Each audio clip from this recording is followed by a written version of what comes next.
This report suggests a significant development in the situation with the Wagner Group, a private military company allegedly tied to the Russian state, particularly to businessman Yevgeny Prigozhin.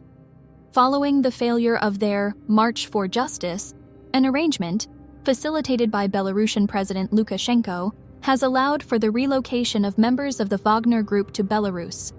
According to Verstka, an independent Russian publication, construction of camps to house these fighters has begun near the town of Osipovichi in the Mogilev region of Belarus, approximately 100 kilometers southeast of Minsk and 200 kilometers from the Ukrainian border. This information is reportedly confirmed by a source close to the local governor's office. The timeframe given for the construction of the 24,000 square meter military-style camp, designed to accommodate up to 8,000 fighters, is remarkably short.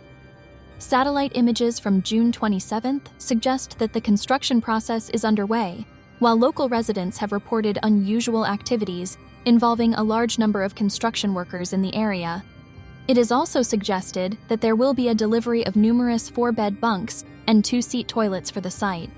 This report also intimates that the Osipovichi base is the first of potentially several such facilities, with a secondary location near the village of Tsel already in the preparation stage. This development indicates a potential strengthening of the Wagner Group's position and may have implications for the ongoing conflict in the region. Ukrainian forces are reportedly making significant progress in their counteroffensive against Russian forces in the eastern and southeastern regions of Ukraine. Andriy Kovalyov, the spokesman of the General Staff of the Armed Forces of Ukraine, stated that Ukrainian troops have seized the strategic initiative and are conducting offensive operations on a broad front, particularly in the Bakhmut, Melitopol, and Berdyansk areas. Despite the fierce resistance put up by Russian forces, the Ukrainian forces are reportedly inflicting heavy losses on the enemy in terms of personnel and equipment. Ukrainian soldiers are also applying pressure on the flanks of the city of Bakhmut and making successful breakthroughs, securing their positions along the new lines they have reached. In addition, Ukrainian forces are employing counter-battery measures and artillery fire on identified enemy targets, further amplifying the impact of their offensive. This highlights the determination of Ukrainian forces to reclaim their territory and push back against the Russian offensive. This message reports that as of June 2023, there are 126 Ukrainian women who are reportedly held captive in Russia and territories in Ukraine currently under Russian control. These women consist of both military personnel, 46 individuals, and civilians, 80 individuals. The Ministry of Reintegration, which likely handles issues related to displaced persons and territories affected by the conflict, has stated that 23 of these captive women have children. Among these women, 14 soldiers have 23 children and 9 civilians have 15 children. The agency does not clarify whether these children are also in captivity or elsewhere. The report also provides information about the conditions these women are allegedly experiencing while in captivity. Based on the testimonies of these women, they are kept in conditions that lack basic hygiene resources, and they are treated similarly to male captives. This includes being held in cramped cells, basements, and colonies, with some being transported to Russia. The treatment of prisoners of war and civilians during times of conflict is subject to international humanitarian law, including the Geneva Conventions. The reported conditions raise serious concerns about the treatment of these women and potentially constitute violations of international law. Please note that this information has not been independently verified, and it's always important to consider the broader context and potential for bias when assessing reports from conflict zones. In this message, the head of the Center for Military and Legal Research, Oleksandr Musienko, theorizes that the recent unrest with the Russian private military company, PMC, Wagner, was an attempted coup to destabilize and potentially overthrow Russian President Vladimir Putin. According to Musienko, there are 4 potential outcomes for the Wagner Group following the failed rebellion. The PMC could be sent to Africa to carry out operations and potentially expand its scope of activities. The mercenaries could be retained in Ukraine, but structured in a way that prevents coordination among themselves, limiting the potential for further rebellious activity. The Wagner Group could be disbanded, with its units brought under the control of the Russian Ministry of Defense. The PMC could end up stationed in Belarus at some point. Musienko also states that Evgeny Prigozhin, the founder of the Wagner Group, will no longer fight, and posits that his goal was to use the PMC to gain political influence. He adds that, all this time, Russia was violating its own laws by hiring and financing the Wagner Group, as mercenary activities are prohibited under Russian law. However, these speculations should be considered in the context of the current situation and evaluated critically, as they are just one expert's opinion. They might or might not represent the actual state of affairs or future development. In the midst of an ongoing conflict, reports suggest that the Russian military has carried out a nighttime artillery attack on the Chervonory-Horivka community in the Nikopol district. Mykola Lukashuk, the head of the Dnipropetrovsk Regional Council, reported this news via his Telegram channel. Lukashuk's message revealed, "The invaders fired heavy artillery at the territory of the Chervonory-Horivka community of the Nikopol district." However, he noted that the night was calm in other communities within the region. This incident is one among many violent occurrences that have taken place during the ongoing conflict.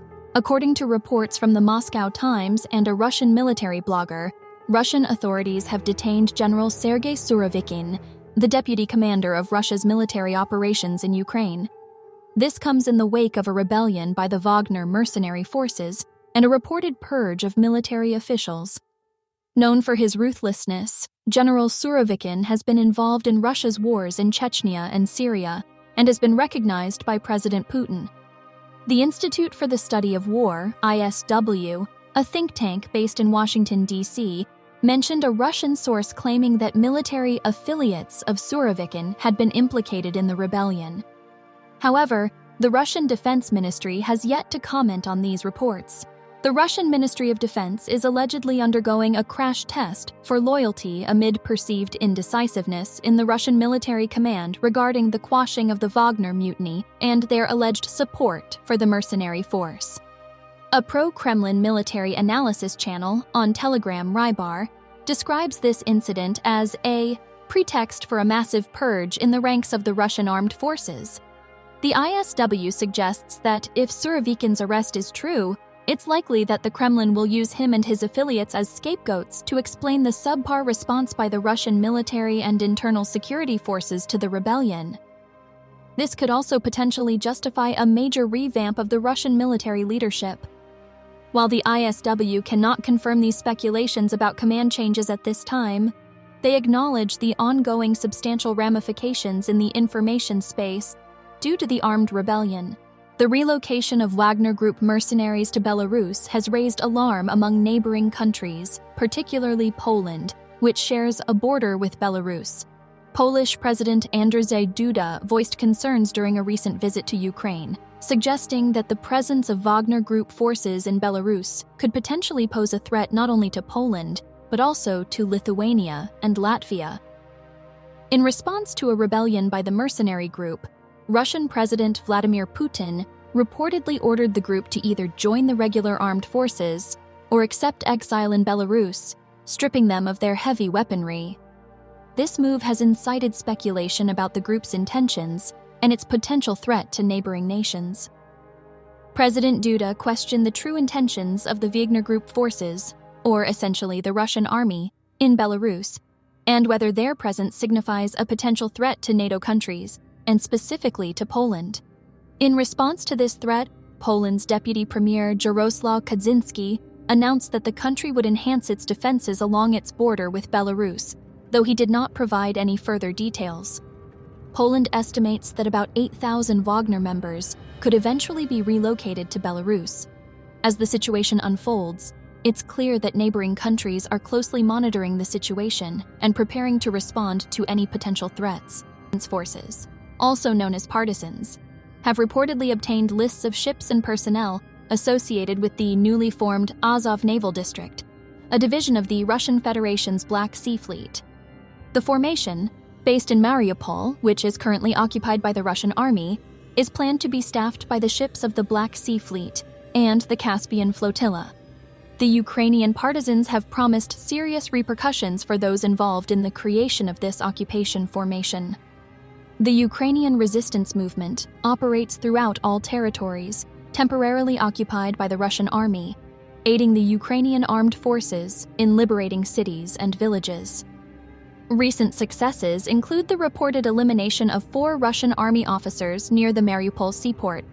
The partisans have also been active in Crimea and claim to have eyes on every corner, monitoring and recording any movement.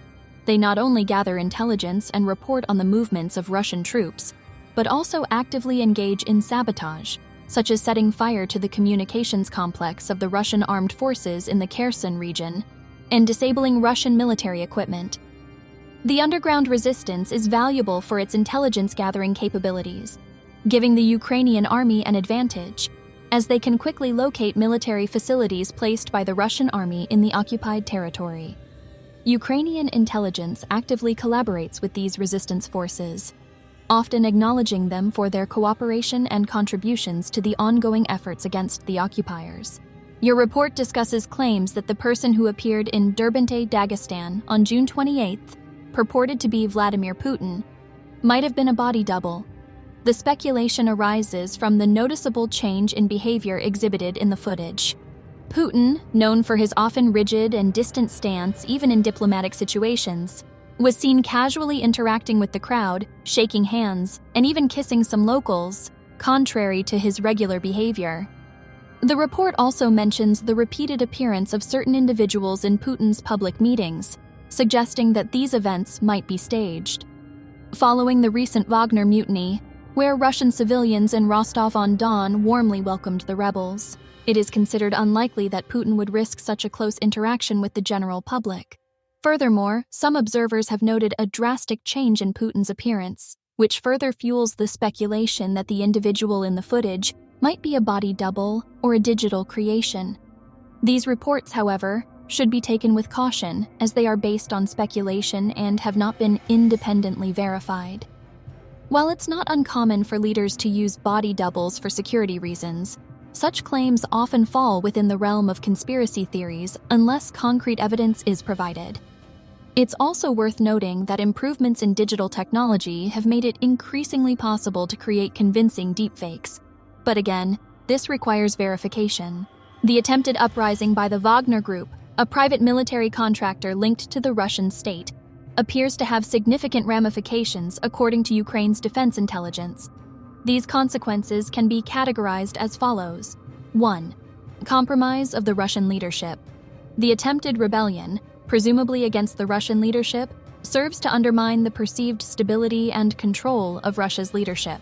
It exposes internal discord and conflict within Russia's military infrastructure. 2. Losses to the aerospace forces of the Russian Federation. It's not immediately clear what specific losses are referred to here, but it could mean material damage, personnel losses, or a blow to the reputation and perceived competence of the aerospace forces. 3. Removal of the Wagner Group from the conflict in Ukraine.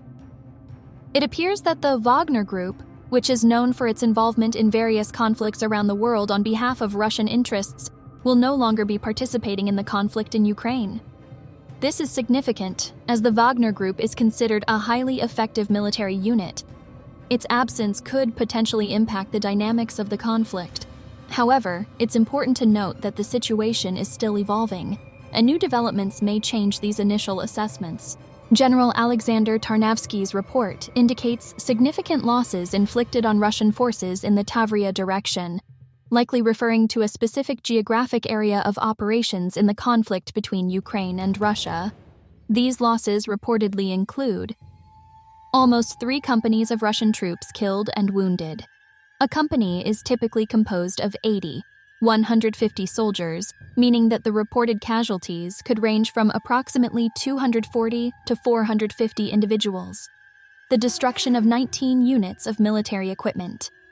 This includes a variety of vehicles and weapon systems such as tanks, armored recovery vehicles, BREM, multi-purpose towing vehicles, MTLB, armored reconnaissance vehicles, BRM, unmanned aerial vehicles, Orlan 10 and Zala UAV, a Tu-S-3 Akatsiya self-propelled artillery system, a Tu-A-65 Mesta B howitzer, and other automotive vehicles. Tarnovsky's report also mentions that the defense forces are continuing to advance in this direction and that their rocket and artillery units carried out 1,337 firing missions over the past day. This information reflects a snapshot of the conflict at this specific moment and location. It's important to bear in mind that the situation in a conflict zone can change rapidly. These details also come from one side in the conflict, the Ukrainian side in this case, and they have not been independently verified. As is always the case with information from conflict zones, they should be considered in the context of the overall information landscape. The tragic events in Kramatorsk, Ukraine continue to escalate as the death toll from a recent missile attack has now risen to 12. According to Ihor Klimenko, the head of the Ministry of Internal Affairs. This information was released at 4 o'clock on Thursday morning and was communicated through Klimenko's Telegram channel. The attack, reportedly carried out by Russian occupiers using Iskander missiles, targeted a cafe in Kramatorsk. The casualties include a 17-year-old girl and two 14-year-old sisters. The Interior Ministry reports that around 65 people were injured in two separate attacks. By 7:20, search and rescue operations had concluded. The State Emergency Service added that among the 12 fatalities were 3 children, while 60 people were wounded, including a child, and 11 people were rescued from the rubble. The Prosecutor General's Office of Ukraine has confirmed that an artillery attack by Russian forces on the city of Kherson led to the loss of 2 lives and severe injuries to 2 other civilians. The incident took place around 1 p.m. on June 29, 2023, and is now under active investigation for violations of war laws and customs, as indicated by Article 438, Part 2 of the Ukrainian Criminal Code. The offensive reportedly resulted in widespread structural damage, with fire consuming several warehouses and debris impacting other civilian infrastructure.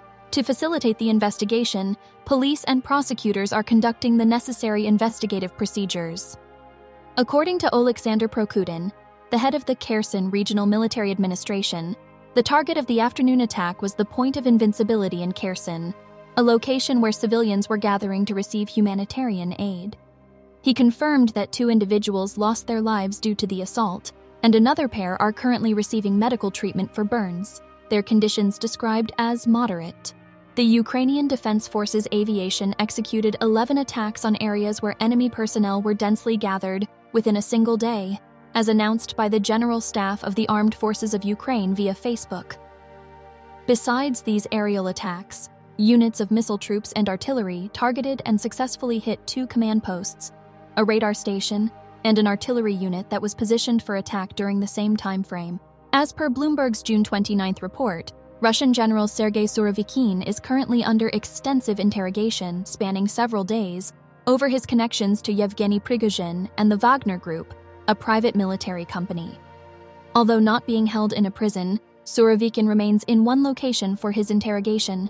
His last public appearance was in a video on June 24th, where he pleaded with Prigozhin to halt his revolt and heed the commands of Russian leader Vladimir Putin. Bloomberg also noted that Surovikin's position was taken over by the Chief of General Staff, Valery Gerasimov, one of 2 individuals, the other being Defense Minister Sergei Shoigu, that Prigozhin aimed to depose. Prigozhin, often in the habit of lauding Surovikin while condemning other officials from the Russian Defense Ministry, allegedly led to Surovikin's arrest following the unsuccessful coup. This marks a suspected purge within the security forces by the Kremlin regime, as reported by the Financial Times. However, in a statement to the Russian Telegram channel Baza, the general's daughter disputed the claims of her father's arrest. In the occupied Berdyansk, officials from the Investigative Committee of the Russian Federation are refusing to issue burial permits for Tiran Ohanishin and Mikita Kanhanov to their grieving families. The absence of these certificates prevents the retrieval of their bodies from the morgue for funeral proceedings. Currently, the morgue is heavily guarded by the occupying forces. The relatives of the deceased are in despair, as their case has reportedly been transferred to Melitopol, rendering them helpless and unable to retrieve their loved ones, The situation has left them feeling powerless and without legal recourse. Furthermore, the occupying forces denied Tiran Ohanessian's grandmother the opportunity to identify her grandson's body. It was only the family of the second slain teenager, Mikita Kanhanov, that were allowed to see the deceased boys, during which they identified both bodies. Ukrainian border guard officers operating in the Bakhmut area have successfully neutralized a Russian infantry unit and demolished an ammunition depot using mortar fire. The successful operation was a joint effort by aerial reconnaissance and mortar gunners from one of the border guard detachments. With the assistance of an unmanned aerial vehicle, UAV, Ukrainian forces were able to detect the enemy's front line, identify the locations where Russian personnel were sheltering, and track their movements. Upon identifying these critical positions, mortar gunners targeted the Russian troop concentrations, effectively dispatching enemy forces. The attack resulted in the elimination of 3 Russian personnel and the injury of 4 others. The remaining Russian forces, in response, were forced to withdraw from their positions. The United States is reportedly on the verge of approving the delivery of the Army Tactical Missile System, ATACMS, to Ukraine, according to the Wall Street Journal's report on June 29th. While approval for the provision of ATACMS to Ukraine still requires a final sanction at the highest level, signs indicate that the White House, which had initially been reluctant, has shifted its stance. There is now a growing acknowledgement of the pressing necessity to bolster Ukraine's efforts in the ongoing conflict over the following weeks. In recent discussions, a Ukrainian defense official disclosed to the Wall Street Journal that there has been a favorable shift in the United States' stance on the ATACMS system. Ukrainian military and political officials consistently highlight the need for long-range weaponry to turn the tide of the war in their favor. For a significant duration, Allied nations had been hesitant to equip Ukraine with such powerful assets, expressing concerns that the military might utilize them to target Russian soil. However, the discourse concerning the ATACMS in the United States has recently seen a change. For instance, American legislators presented a resolution in the parliament urging the Biden administration to equip Ukraine with these missiles. Over the course of 2023, the White House's initial reluctance to supply certain military assets such as Abrams tanks or F-16 fighter jets has diminished. In May, President Biden mentioned that the ATACMS was still in play for Ukraine. Furthermore, Ukraine has already received long-range Storm Shadow missiles from the United Kingdom. The British Defense Ministry has reported that these missiles successfully hit all the targets identified by Ukraine's forces. Andriy Chernyak, the spokesperson for Ukrainian military intelligence, disclosed in an interview with RBC Ukraine on June 29th that the ongoing struggle between Russia's premier security forces, the FSB Security Service, and the Defense Ministry has not only escalated, but has also entered an active phase. Chernyak commented that, according to their evaluations, what was once an internal power struggle has now become an overt confrontation between rival factions within the Kremlin. He further anticipated that this conflict might escalate to the point of physical harm being inflicted on representatives from the opposing factions. High-ranking Russian officials, per Chernyak, are becoming increasingly aware of Russian leader Vladimir Putin's weakening grip on power. They see this as a chance to augment their individual influences. Chernyak elaborated that Putin is currently unable to exert control or harmonize the opposing factions. This power vacuum is seen by both the FSB and the Ministry of Defense as a golden opportunity to secure political victories. Addressing recent developments, Chernyak remarked that the recent transfer of some Wagner mercenaries to Belarus does not immediately indicate a military threat to Ukraine. He clarified that the camps being established in Belarus are for training Wagner mercenaries. Nonetheless, Ukrainian intelligence currently has no evidence to suggest any plans of an assault on Ukraine from Belarusian soil. The Russian military is concentrating its efforts primarily on the fronts of Lyman, Bakhmut, and Marinka, with roughly 22 combat encounters documented throughout the day. The General Staff reports that the Russians deployed 6 S-300 anti-aircraft guided missiles targeting civilian infrastructure in Zaporizhia and Chuhuiv on Thursday. Moreover, they conducted 23 air raids and around 46 attacks from multiple rocket launch systems on Ukrainian troop positions and residential areas. the chance of missile and airstrikes across Ukraine remains exceedingly high. There were no significant changes in the operational situation on the Volyn and Polysha fronts. At the Sivershina and Slobozhanshina fronts, Russian forces executed more than 10 mortar and artillery attacks on settlements. An air attack was launched by occupying units on the Kislivka area at the Kupiansk front. Both Kislivka and Berestov in the Kharkiv Oblast experienced artillery and mortar fire. On the Lyman front, the Russians launched unsuccessful offensives in the Rozdolivka and Bilohorivka areas, delivering airstrikes near Bilohorovka, Luhansk Oblast, and Lyman and Rozdolivka in Donetsk Oblast. Over 5 settlements were bombarded. The Bakhmut front saw unsuccessful Russian offensives in the Bakhmut area and airstrikes near Bilohora and Dilyevka, Donetsk Oblast.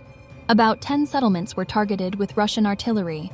The Avdiivka front experienced unsuccessful Russian offensives, supported by air forces in the Avdiivka region. Over 5 settlements were bombarded. The Marinka front saw all Russian attacks in the vicinity of the city of Marinka, Pobeda, and Novomykhailivka successfully repelled by Ukrainian defenders. Concurrently, Russians executed airstrikes near Krasnohorivka and Nevelsky and fired artillery on over 10 settlements. On the Shakhtarsk front, the Russian occupation forces made failed offensive maneuvers in the Novomykhailivka area, launching airstrikes in the Vuhledar, Zolota Niva, Makarivka, and Rivnopil regions of Donetsk Oblast. Over 10 settlements were shelled. The Russians focused their efforts on impeding the advancement of Ukrainian troops on the Zaporizhzhia and Kherson fronts, launching airstrikes in the Molodizhne and Antonivka areas in Kherson Oblast, while also conducting artillery shelling of more than 25 settlements. The General Staff reports that the Ukrainian Armed Forces Air Force launched 11 attacks on Russian personnel concentrations. Units of the rocket forces and artillery struck 2 command posts, a radar station, and an artillery unit in combat position. Alexander Levchenko, the former ambassador of Ukraine to the Republic of Croatia, Bosnia and Herzegovina, has commented on the recent unannounced visit by the presidents of Poland, Andrzej Duda, and Lithuania, Gitanas Nausėda, to Kiev on the 27th anniversary of the adoption of the Constitution of Ukraine. He sees this as a clear sign of support for Ukraine, its people, and its head of state, especially considering the ongoing conflict with Russia. Levchenko points out that the visit can be interpreted as a continuation of the dialogue within the Lublin Triangle, a political grouping formed by Kiev, Warsaw, and Vilnius, Ukraine, Poland, and Lithuania, 2 years prior to the war. The triangle operates at various levels, including heads of state, foreign affairs, ministers, and parliament. He highlights that Lithuania and Poland, both neighbors of the Russian Federation, understand the danger posed by Kremlin's plans and have announced their full support for Ukraine in the lead up to NATO membership. They are also urging other NATO members to express more active support for Ukraine. Levchenko adds that the Hungarian stance, which leans towards Moscow, is seen as a dangerous deviation from the security policy and foreign policy development of the alliance countries. However, he emphasizes that a support group advocating Ukraine's full accession to NATO has grown to 21 countries. He concludes by expressing optimism that a mutually agreeable solution will be found for Ukraine's NATO membership before the summit.